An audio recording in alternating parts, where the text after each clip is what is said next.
자, 오늘은요, 거의 2000년 동안 서양 세계의 생각을 지배했던 하나의 아이디어, 바로 아리스토텔레스의 정말 경이롭고도 매력적인 운동 이론 속으로 한번 깊숙이 들어가 보려고 합니다. 자, 그럼 시작해 볼까요? 아주 간단해 보이는데 사실은 되게 깊은 질문이에요. 우리 모두 답을 안다고 생각하죠? 물건은 왜 아래로 떨어질까요? 아마 대부분, 그거야 중력 때문이죠. 라고 바로 대답하셨을 거예요. 근데요, 놀랍게도 거의 2000년 동안 인류의 답은 그게 아니었습니다. 완전히 달랐어요. 뭐라고 설명했냐면, 물체가 마치 고향을 그리워하면서 돌아가려는 감정, 그러니까 일종의 향수병에 걸린 것처럼 세상을 봤다는 거죠. 진짜 신기한 발상이죠? 자, 아니 어떻게 이런 향수병 같은 생각을 할 수 있었을까요? 이걸 이해하려면요, 먼저 아리스토텔레스가 세상을 어떻게 봤는지 그 기본적인 세계관을 들여다봐야 합니다. 그의 세상에서는요, 모든 것에 다 목적이 있었거든요. 아리스토텔레스한테 운동이라는 건요, 우리가 지금 생각하는 거랑은 스케일이 좀 달랐어요. 그냥 여기서 저기로 장소가 바뀌는 것만이 아니라, 예를 들어 씨앗이 자라서 나무가 되는 거 있잖아요. 그런 것처럼 어떤 잠재적인 상태가 실제 모습으로 변해가는 모든 과정, 이걸 다 운동이라고 봤습니다. 그러니까 모든 움직임에는 나름의 목적이 담겨 있다는 거죠. 그럼 이 목적을 가진 세상은 도대체 뭘로 이루어져 있었을까요? 아리스토텔레스는 딱 4가지 핵심 원소로 모든 걸 설명했어요. 바로 불, 공기, 물, 그리고 흙입니다. 세상의 모든 물질은 결국 이 4가지가 서로 다른 비율로 섞여 있는 상태다. 이렇게 본 거예요. 그리고 바로 이 개념이 아리스토텔레스 물리학의 진짜 핵심입니다. 바로 자연스러운 장소라는 아이디어예요. 뭐냐면 각각의 원소는 우주에 정해진 자기만의 집이 있다는 겁니다. 제일 무거운 흙은 우주의 맨 중심에, 그 위를 물이 덮고 그 위는 공기, 그리고 제일 가벼운 불은 저기 가장 높은 곳, 달 바로 아래쪽에 있는 거. 이게 바로 가장 완벽하고 자연스러운 질서라고 생각했던 거죠.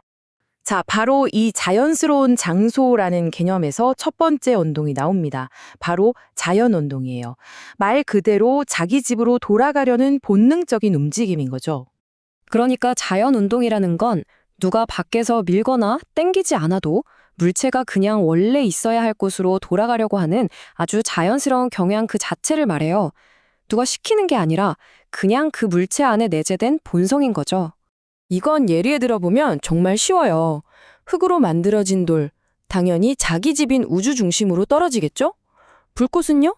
불이니까 자기 집인 위쪽을 향해서 활활 타오르고요.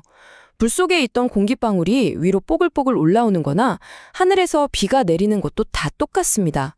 전부 자기의 자연스러운 장소를 찾아가는 과정인 거예요.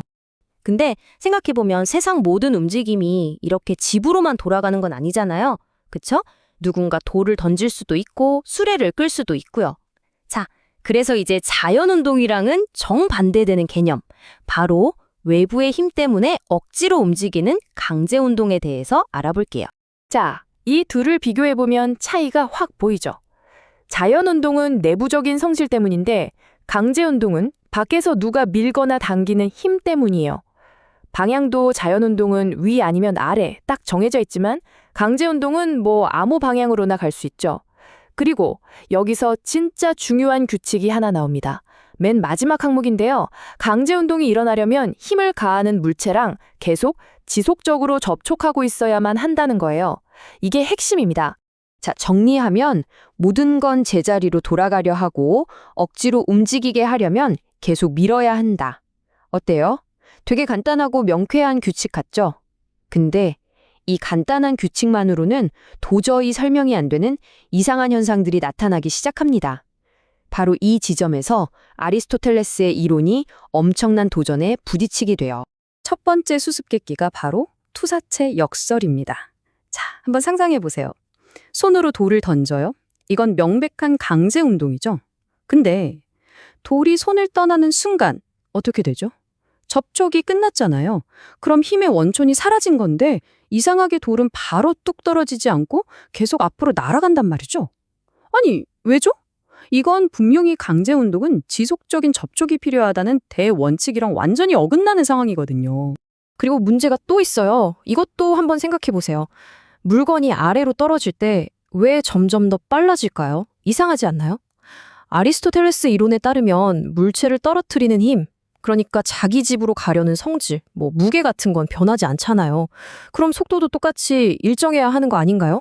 근데 실제로는 점점 빨라진단 말이죠? 이것도 설명을 해야만 했습니다.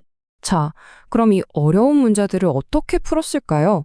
아리스토텔레스 학파가 내놓은 해답이 진짜 기가 막힙니다. 그들은 바로 공기에서 답을 찾았어요. 이런 거죠. 날아가는 돌이 앞에 있는 공기를 밀어내잖아요? 그럼 돌 바로 뒤는 순간적으로 텅 빈 공간, 그러니까 진공 같은 상태가 되겠죠? 그런데 자연은 진공을 아주 싫어한다는 대전제가 있었거든요. 그래서 옆으로 밀려났던 공기가 그 빈자리를 메우려고 미친 듯이 돌 뒤쪽으로 달려들면서 그 힘으로 돌을 앞으로 계속 밀어준다는 거예요. 그러니까 손이 떠난 다음에는 공기가 그 지속적인 힘의 역할을 해준다는 거죠. 정말 똑똑하지 않나요? 그럼 물체가 점점 빨라지는 건 어떻게 설명했을까요?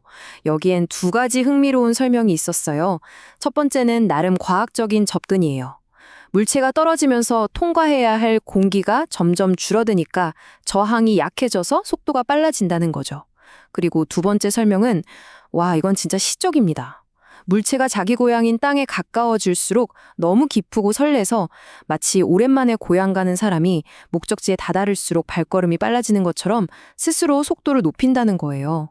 우리가 맨 처음에 얘기했던 그 향수병 개념 기억나시죠? 바로 그게 여기서 다시 나오는 겁니다. 자, 이렇게 보면 공기로 밀어준다느니 기뻐서 빨라진다느니 지금 보기엔 좀 이상한 부분도 있죠. 하지만 놀랍게도 이 이론은 무려 2000년 동안이나 세상을 지배했습니다. 이제 마지막으로 도대체 어떻게 그게 가능했는지 그 막강했던 영향력의 비밀을 한번 파헤쳐 보겠습니다. 네, 바로 이 숫자 2000년입니다.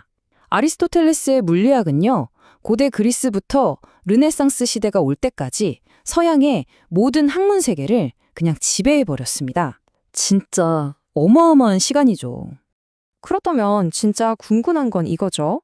아니, 지금 우리가 보기엔 명백히 틀린 부분도 많은데 어떻게 이 이론이 거의 2000년 동안이나 절대적인 진리처럼 받아들여질 수 있었을까요? 그 답은요, 놀라울 정도로 간단합니다. 그냥 그게 말이 됐기 때문이에요. 이 이론의 가장 강력한 힘은 뭐였냐면 우리 눈에 보이는 일상적인 경험이랑 너무나 완벽하게 맞아떨어졌다는 겁니다. 복잡한 수학 같은 거 하나도 필요 없었어요. 그냥 눈에 보이는 그대로 세상을 설명해 줬으니까요. 생각해 보세요. 실제로 돌은 깃털보다 빨리 떨어지잖아요. 그리고 태양은 정말로 하늘을 가로질러 움직이는 것처럼 보이고요. 그리고 바로 이 지점이 우리가 오늘 꼭 생각해 봐야 할 부분입니다. 과학의 역사에서 틀렸다고 평가받는 이론이 그냥 실패한 쓰레기 이론이 아니라는 거예요. 그건 그 시대의 눈으로 세상을 설명하려는 가장 최선의 그리고 가장 논리적인 시도였던 겁니다. 그리고 바로 그 이론에 한계가 있었기 때문에 다음 세대 과학자들이 이게 왜 안 맞지? 하면서 새로운 질문을 던질 수 있었던 거고요. 아주 필수적인 디딤돌 역할을 한 거죠. 자, 오늘 아리스토텔레스의 세계를 쭉 둘러봤는데요. 마지막으로 이런 질문을 한번 던져보고 싶습니다. 지금 우리가 너무나 당연하게 거의 절대적인 진실이라고 믿고 있는 것들 중에 과연 어떤 것들이 아주 먼 미래의 사람들 눈에는 옛날 사람들은 저렇게 생각했대, 신기하다 하는 그런 고대의 역사가 될까요? 한 번쯤 생각해 볼 만한 문제인 것 같습니다.